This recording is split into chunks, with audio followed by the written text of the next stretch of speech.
علامه ابن جوزی رحمه الله یو عالم تیر سوی طالبانو، علامه ابن جوزی رحمه الله وی دته علامه ابن جوزی رحمه الله ته طالبانو د همت ته ګوره، بادشاہ ته یو د نصیحت خبره کړې وه. ابن جوزی علامه امام ذهبی رحمه الله په سیر اعلام النبلاء کې لیکي وی بادشاہ ته د نصیحت خبره کړې وه. بادشاہ له بغداد نه ابن جوزی راوړ واسط ته، واسط په عراق کې یو ښار دلته راوړ، زندان کې واچو، خو لوړ همت ته یې ګوره. وی د باز له ځالې نه به باز الوزي. د ده یو زوی یوسف نومېده، د 11 کلن و. طالبانو په دنیا کې ډېر خطرناکه واعظ او تقریر کوونکی ابن جوزي تیر سوی، حنبلي عالم دی.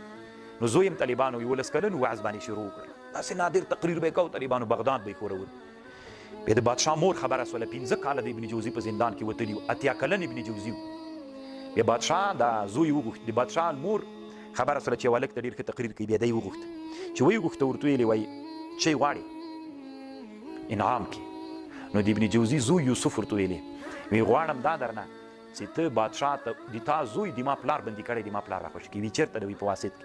بادشاه ته ویلي وی ورته خوشې کړه، چونکې مور یې وله 15 کاله بعد ابن جوزي رحمه الله زوی په کشتۍ کې سپور سو واسط ته لاړو. کله چې واسط ته لاړو ابن جوزي رحمه الله چې کله له زندان نه راووته، په دې 15 کلونو کې طالبانو د غسل اجازه نه وه ورکړې، خو چې راووته له زندان نه، په زندان کې اورېدلي وو چې په واسط کې د علم قرائت یو لوی امام ده. ابن جوزي ورته ویلې چې ما علم د قرائت نه ده کړی، نو دلته به د عالم سره یو څه وخت تېر کړو چې علم د قرائت تېر زده کړو. 8 میاشتې طالبانو پس له زندان نه دلته په واسط، ته چې سپین ږیری یې که نه، ابن جوزي چې په زندان کې و طالبانو، یو زوی ډېر خراب سوی د بې نصیحت ورته کړی، لفتة الکبد عند نصیحة الولد. لکه سپین ږیری پلار بندي و، د کور مشر نه و، زمن یې دغسې بس ګرځېدلي ول، بېلارې سوي وو. نو دی چې له زندان نه راخلاص و طالبانو بغداد ته رانغی. ګوره 15 کلن سپین ږیری، دومره لوړ همت یو. ما او تا خو چې 80 کلو ته ورسېږو، له زندان نه راخلاص یې 2-3 ورځې به ژوندی بیا به مړ سي که نه، همت یې دومره لږ وي. راځه چې لاړ سو کور ته. بس ده ویلې نه، 8 میاشتې زه دلته نورې تېروم چې علم د قرائت زده کړم. 8 میاشتې په واسط کې تېرې کړې چې علم د قرائت یې زده کړ. له زندان نه وروسته بیا بغداد ته راغی. نو طالبانو انسانان چې نن د تاریخ په پاڼو لیکل سوي د علت یې څوک ده؟ لوړ او معالي همتونه دي.